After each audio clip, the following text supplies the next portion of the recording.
Guys good morning.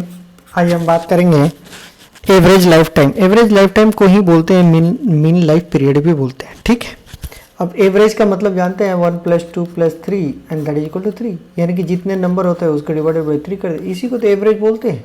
ठीक है, लेकिन यहाँ पे एवरेज जो है इसके लिए कुछ डिफाइन किया गया है, उसके हिसाब से हम लोग बोलते हैं एवरेज लाइफ टाइम। यानी कि देखा गया है कि एवरेज लाइफ टाइम क्या होता है फर्स्ट ऑर्डर के लिए, उसके बारे में देखा गया, यानी कि कंसंट्रेशन कितना हो जाएगा तो हमारे पास एवरेज लाइफ टाइम हम उसको कंसीडर कर लेंगे।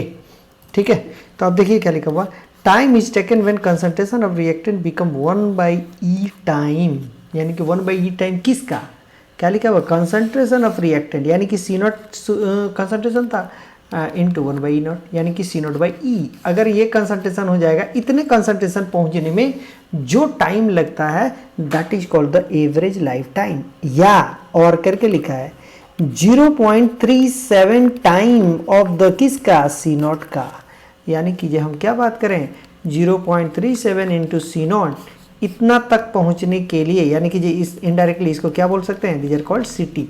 इतना पहुंचने के लिए कहाँ से पहुंचेगा भाई, C0 से सिटी पहुंचेगा।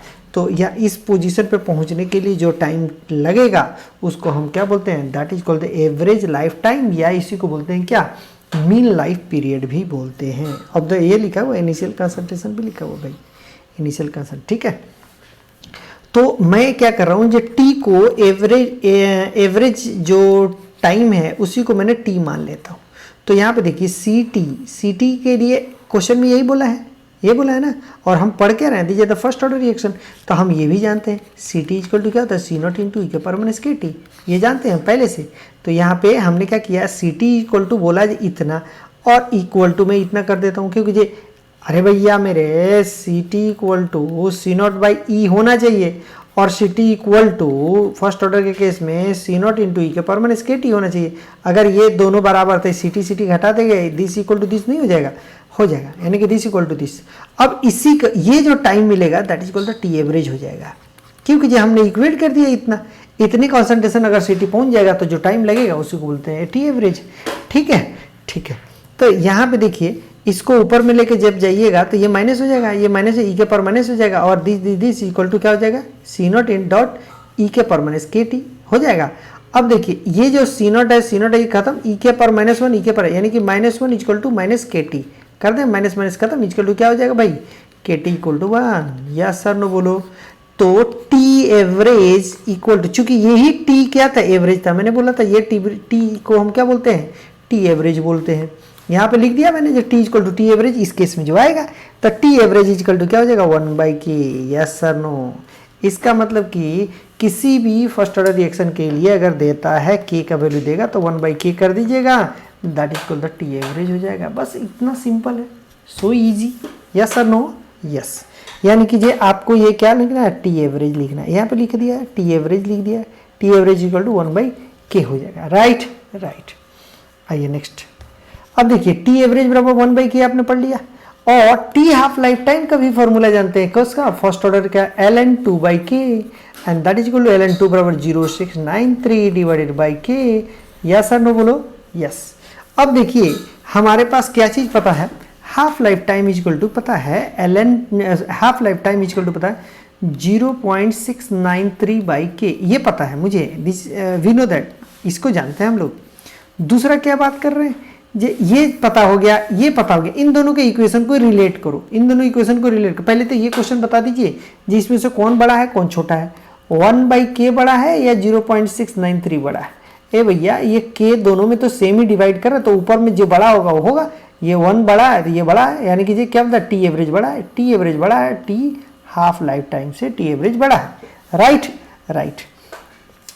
अब मुझे बात करना है इन दोनों के बीच का रिलेशन लिखना है, तो T average divided by T half equal to 1/k divided by 0.693/k, ये k खत्म हो जाएगा, इसका मतलब क्या हो जाएगा 1/0.693 आ जाएगा, राइट राइट। क्रॉस मल्टीप्लाई कर दीजिए तो क्या समझ में आया, ये T half equal to T average into 0.693, yes sir no बोलो, यस सर नो बोलो जी। यानी कि पहला बात, दूसरा बात कुछ मैंने सही लिखा। अब देखिए इसी के लिए सिंप्लीफाई करना, देखना यहाँ पे अब तो टी एवरेज आ गया, टी एवरेज में इसे मल्टीप्लाई कर देना, टी हाफ लाइफ टाइम मिले। लेकिन आपको क्वेश्चन में क्या देता है, मैक्सिमम टाइम में टी हाफ लाइफ टाइम देता है। तो टी एवरेज उस समय जब निकालना होगा, इसको टी एवरेज निकालना है, तो T average half life time दिया है, तो इसको इसमें ऊपर में लेके जाओ। तो क्या लिखेंगे, टी एवरेज इक्वल टू क्या लिखेंगे, T half life time divided by 0.693। और इसको जब देखेंगे यानी कि 1 बाई हो जाएगा, ये 1 बाई इतना कर दो, तो that is equal to 1.44 into 10 T half life time.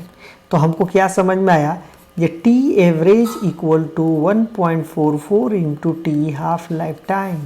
Yes और नो, क्योंकि ये एज यूजुअल आपको क्वेश्चन में दिया होगा, या तो टाइम देगा, या तो टी हाफ लाइफ टाइम देगा, या तो number of half life time देगा, कुछ भी देगा, यू कैन डू द, एक आप आसानी से निकाल पाएंगे। और टी एवरेज पूछ देगा तो टी एवरेज का फॉर्मूला आप यहाँ से पुट करके आप निकाल सकते हैं। यस और नो, यस।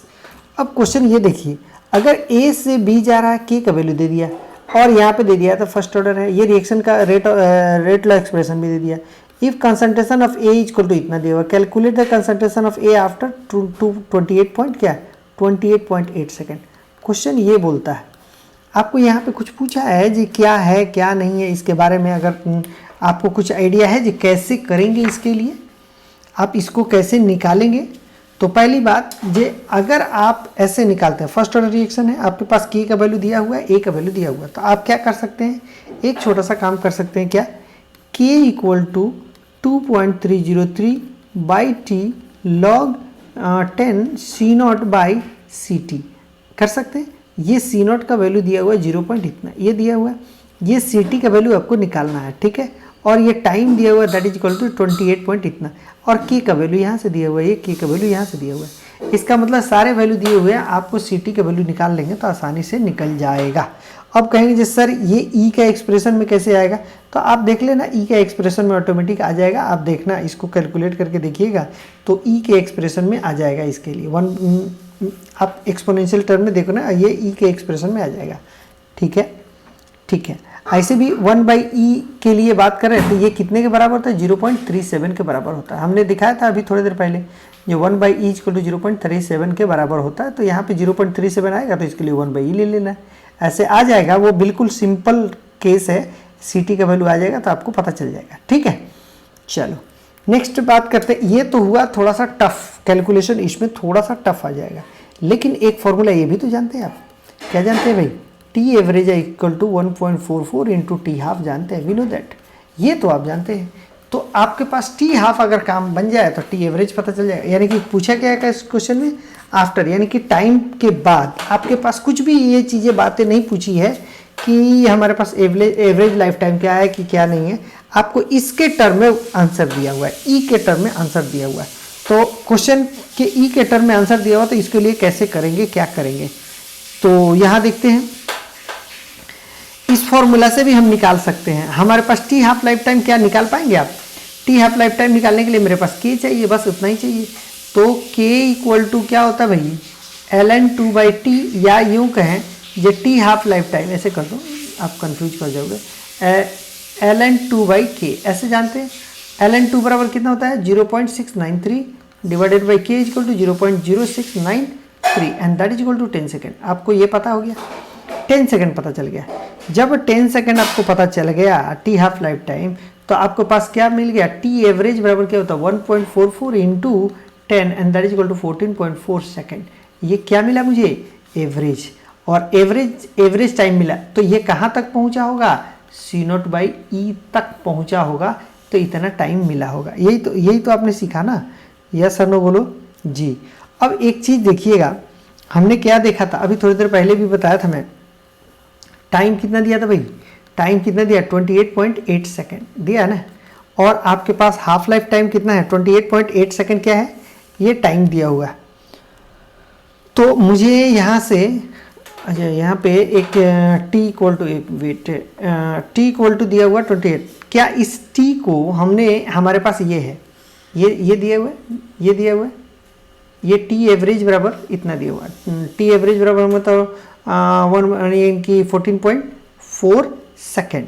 इसी टी एवरेज को यहाँ पे लिखता हूँ मैं, टी के लिए 28.8 सेकेंड अगर लिखा हुआ है, and that is equal to 2 into T average, क्या ऐसा लिख सकता हूँ मैं? जरूर लिख सकता हूँ। क्यों? क्योंकि जो टी एवरेज बराबर कितना आया है 14 सेकंड आया ना। और इसी को मैंने क्या किया 14.4 इंटू 2 ऐसे ही देता है भाई। अगर इस टाइप से देगा ना 28.8 आपको देखने में लग रहा है अरे भाई ये कैसे होगा, ये बिल्कुल सिंपल ही देगा। तो ये कैलकुलेट कर, वो कैलकुलेशन नहीं कराने जा रहा है आपको, IIT और नीट कैलकुलेशन नहीं कराता, आपका चेक करता है जो आपके पास ये कंसेप्ट है या नहीं है। तो ये 2 इंटू टी एवरेज बराबर इतना दे देगा। अब देखिए इज इक्वल टू इतना लिख सकते हैं, तो हम टी बराबर हमारे पास क्या मिला, टी बराबर हमारे पास टी बराबर यानी कि इक्वल टू हम लिख सकते हैं क्या 2 इंटू टी एवरेज, ये लिख ही सकते हैं, ये वाला लिख सकते हैं। ओके, और टी एवरेज का फॉर्मूला क्या था? टी एवरेज का फॉर्मूला क्या था? टी एवरेज का फॉर्मूला क्या था भाई? टी एवरेज का फॉर्मूला 1/k था। अब ये भी पढ़े थे हमने टी एवरेज का। तो इस टी एवरेज को हमने k से रिप्लेस कर दें, यानी कि क्या बनता है 2 into 1/k equal to T. क्या ऐसा कर सकता हूँ मैं? हाँ बोलो, हाँ बोलो, यस। ये वाला वैल्यू दिया हुआ है क्या? हमारे पास क्या पूछा है क्वेश्चन में? ये 1/k अगर दे दिया है तो हमारे पास क्वेश्चन में क्या पूछा है?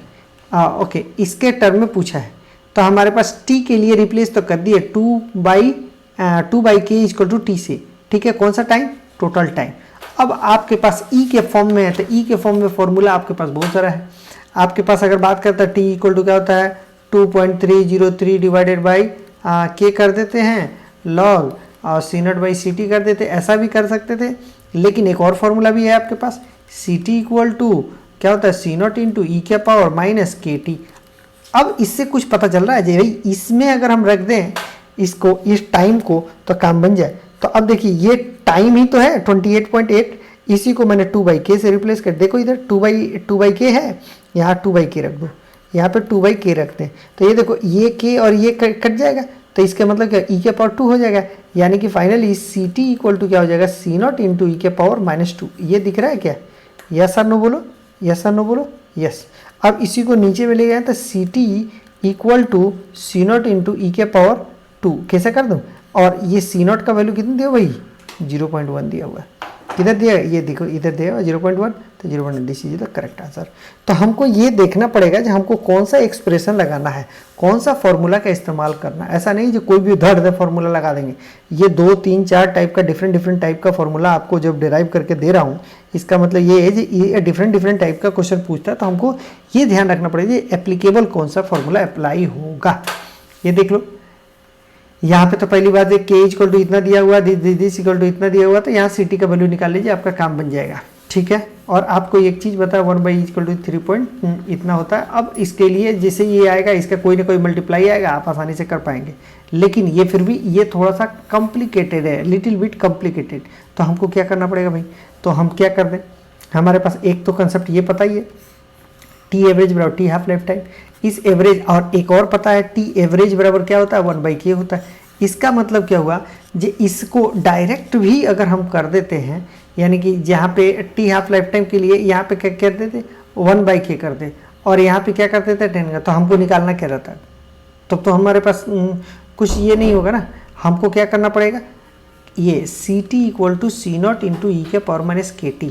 ठीक है, इसी टी को हमारे पास, इसी टी को टी एवरेज के फॉर्म में ला दो, इस टी एवरेज के फॉर्म में ला दीजिए, यहाँ पे पुट कर दीजिए तो भी आंसर आ जाएगा, कोई दिक्कत नहीं है। ठीक है, या इसी टी को k के फॉर्म में, यहाँ पे अगर आप करना चाहते हैं तो क्या यहाँ पे क्या करेंगे 1/k कर दो इक्वल टू कितना हो जाएगा भाई 1.44 इंटू 10 कर दीजिए, दैट इज इक्वल टू 4.2 हो जाएगा। इंटू यहाँ पे कुछ करना पड़ेगा ना, यहाँ पे 1 सेकेंड करना पड़ेगा। ये क्या हो गया, टी एवरेज हो गया, टी एवरेज हो गया, और टी एवरेज को इंटू 2 से करना पड़ेगा, तभी तो होगा ये वाला।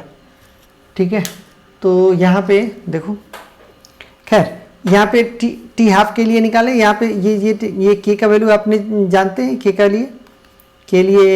का वैल्यू ये आपको पता है, ये वाला दिया हुआ के का वैल्यू यहाँ पे लिख दिया मैंने, दिस फॉर्मूला, यानी कि T half equal to 10 second, यहाँ पे पुट करो, आंसर आ जाएगा इतना average.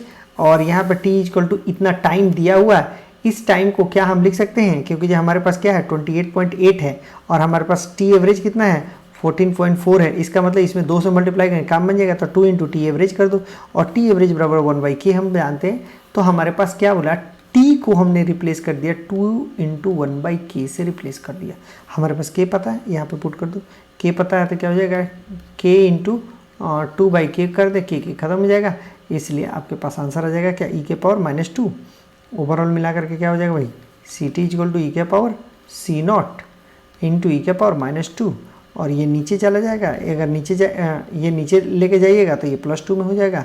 This is answer. Yes और नो, हाँ या ना बोलो जी। ये चीज़ें देख लीजिए, इसमें पुट करके आपका आंसर निकाल देंगे। राइट। अब बात करेंगे नेक्स्ट क्लास में हम कौन सा बात, फर्स्ट ऑर्डर बैक्टीरियल ग्रोथ के बारे में, ठीक है। I will continue in the next class. चले, okay, thank you so much.